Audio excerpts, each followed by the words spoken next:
ಅವರ ಮಾತುಗಳಂತೆ ವಸುಂಧರಾ ಒಬ್ಬ ಪರಿಪೂರ್ಣ ಕಲಾವಿದೆ. ತಮ್ಮ ಕಲೆಯಲ್ಲಿ ಸಂಪೂರ್ಣವಾಗಿ ತೊಡಗಿಸಿಕೊಂಡಿದ್ದಾರೆ. ಕರ್ನಾಟಕದ ಈ ಮಹಾನ್ ಕಲಾವಿದೆಯನ್ನು ಸಂಭ್ರಮಿಸಲು ನಾವೆಲ್ಲರೂ ಮಾಡಬೇಕಾದ ಕೆಲಸ ಇನ್ನೂ ಬಹಳಷ್ಟಿದೆ. ಇಂತಹ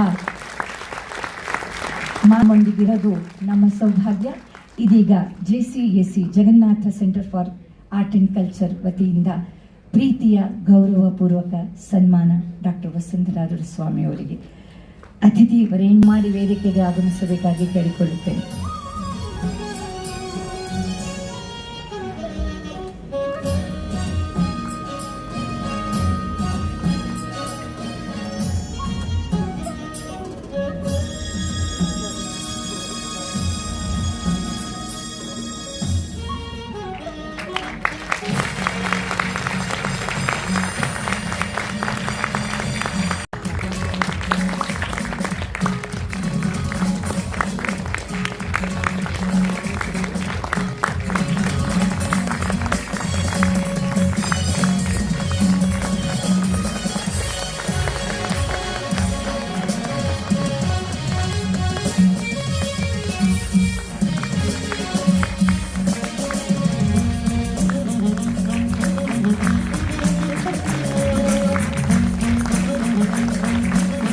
ನಮ್ಮ JCACಯ ಈ ಸಂಭ್ರಮವನ್ನು ಇನ್ನೂ ಹೆಚ್ಚಾಗಿ ಮಾಡಲು ಮೈಸೂರಿನ ಅನೇಕ ಕಲಾವಿದರು ಗುರು ಡಾಕ್ಟರ್ ವಸುಂಧರಾ ದೊರೆಸ್ವಾಮಿ ಅವರನ್ನು ಸನ್ಮಾನಿಸಲು ಆಗಮಿಸಿದ್ದಾರೆ.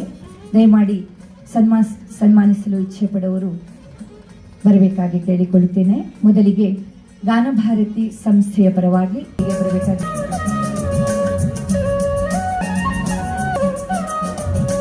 ಮೆಚ್ಚಿನ ಶಿಷ್ಯ ಹಾಗೂ ಧ್ವನಿ ಸುರುಳಿಯಲ್ಲಿ ನಟುವಾಂಗದ ಧ್ವನಿಯನ್ನು ಕೊಟ್ಟ ಸಂದೇಶ್ ಪ್ರತಿಷ್ಠಾನದ ಪರವಾಗಿ ದಂಪತಿ ಸಮೇತ ಆಗಮಿಸಿ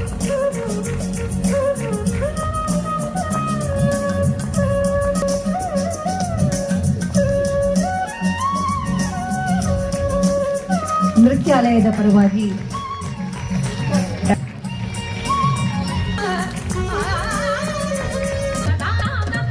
ಮೈಸೂರಿನ ನಟರಾಜ ಪರ್ಫಾರ್ಮಿಂಗ್ ಆರ್ಟ್ಸ್ ಸೆಂಟರ್ ಪರವಾಗಿ ವಿದುಷಿ ನಾಗಶ್ರೀ ಫಣೀಂದ್ರ ಕುಮಾರ್ ಅವರು, ನಾಗಶ್ರೀ ಹಾಗೂ ಫಣೀಂದ್ರ ಕುಮಾರ್ ಅವರು, ಹಿರಿಯ ರಾಮಶಾನ್ ಹರೀಶ್ ಅವರು ಡಾಕ್ಟರ್ ವಸುಂಧರಾ ದೊರೆಸ್ವಾಮಿ ಅವರ ಶಿಷ್ಯರು ಕೂಡ ಹೌದು.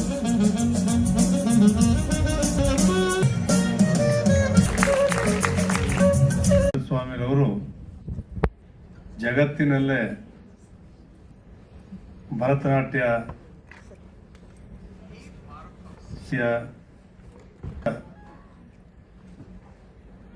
ಒಂದು ಕೀರ್ತಿಯನ್ನ ಮೈಸೂರು ನಗರಕ್ಕಷ್ಟೇ ಕನ್ನಡ ನಾಡಿಗೆ ಅಷ್ಟೇ ಅಲ್ಲ ನಮ್ಮ ದೇಶಕ್ಕೆ ಒಂದು ಕೀರ್ತಿಯನ್ನ ತಂದಿರ್ತಕ್ಕಂಥ ಡಾಕ್ಟರ್ ವಸುಂಧರಾ ದೊರೆಸ್ವಾಮಿರವರು, ಡಾಕ್ಟರ್ ಶೆಣೈರವರು ಅವರ ಕನಸಿನ ಈ ಒಂದು ಭವನದಲ್ಲಿ. ನಮಸ್ಕಾರ. ವೇದಿಕೆಯ ಮೇಲೆ ಆಸೀನರಾಗಿರುವ ಉನ್ನತವಾದ ತಮ್ಮ ಕಲಾ ಪ್ರದರ್ಶನದಿಂದ ನಮ್ಮೆಲ್ಲರ ಮನಸ್ಸನ್ನು ಸೂರೆಗೊಂಡಿರುವ ಡಾಕ್ಟರ್ ವಸುಂಧರಾ ದೊರೆಸ್ವಾಮಿ ಅವರೇ, ಈ JCACಯ ಸಂಸ್ಥಾಪಕರಾದ ಡಾಕ್ಟರ್ ಜಗನ್ನಾಥ್ ಶೆಣೈ ಅವರೇ, ಶ್ರೀ GT ದೇವೇಗೌಡ ಅವರೇ ಸುತ್ತಿದ್ರಿ. ಯಾಕೆಂದರೆ ಅದು ಹಾಗೆ ಇತ್ತು. ನಮ್ಮ ಗಮನ ಎಲ್ಲೂ ಹೋಗ್ತಾ ಇರಲಿಲ್ಲ. ಅಮ್ಮ ಅನ್ನೋ ಒಂದು ಅದನ್ನೇನಂತ ಹೇಳೋಕ್ಕೆ ಸಾಧ್ಯ ಇಲ್ಲ. ಅಮ್ಮನೇ ಸಾಟಿ ಇಲ್ಲ. ಆ ಅಮ್ಮನ ಒಂದು ಅಭಿವ್ಯಕ್ತಿನ ಡಾಕ್ಟರ್ ವಸುಂಧರಾ ದೊರೆಸ್ವಾಮಿ ಅವರು ತಮ್ಮ ಈ ಅಲ್ಲಿ ವಾಚಿಕಾಭಿನಯ ಅಂದರೆ ಮಾತಿಂದ, ನೃತ್ಯದಿಂದ ಅಂತ. ಅದರಿಂದ ಗೌರವಾನ್ವಿತ ಅಧ್ಯಕ್ಷರು ಮೊದಲಿಗೆ ಮಾತಾಡಬೇಕಾಗಿ ಕೇಳಿಕೊಳ್ಳುತ್ತಿದ್ದೇನೆ. ತುಂಬ ದೊಡ್ಡವರೆಲ್ಲ ಬಂದಿದ್ದಾರೆ. ಹರೀಶ್ ಅವರು ಬಂದಿದ್ದಾರೆ, ಪ್ರಕಾಶ್ ಅವರು ಬಂದಿದ್ದಾರೆ, ಸಿದ್ದರಾಜ ಅರಸ್ ಅವರು ಬಂದಿದ್ದಾರೆ, ನರಸಿಂಹನ್ ಬಂದಿದ್ದಾರೆ. ಅಂದರೆ ಇಷ್ಟು ಜನ ಕಲಾವಿದರು ಅವರ ಸಂಸ್ಥೆಯಿಂದ ದೊಡ್ಡವರಾಗಿದ್ದಾರೆ, ಅವರು ಪೋಷಕರಾಗಿದ್ದಾರೆ. ನಾವು ಒಬ್ಬರು ಸಣ್ಣ ಅಳಿಯರ ಸೇವೆ ಮಾಡೋಣ ಅಂತ ಈ ಒಂದು ಭವನವನ್ನು ಕಟ್ಟಿದ್ದೀನಿ. ಮಾತು ಬರಲ್ಲ ಅಂತಾರೆ. ಮೊದಲೇ ನನಗೆ ಮಾತಾಡೋಕ್ಕೆ ಬರಲ್ಲ. ನೃತ್ಯ ಮಾಡೋದು ಗಂಟೆಗಟ್ಟಲೆ ಮಾಡ್ತೀನಿ. ಮಾತಾಡಿದ್ರೆ ಭಾಳ ಹಿಂದೆ ಹೊರಟೋಗ್ತೀನಿ ನಾನು. ನಂಗೆ ಮಾತಾಡೋಕ್ಕೆ ಬರಲ್ಲ.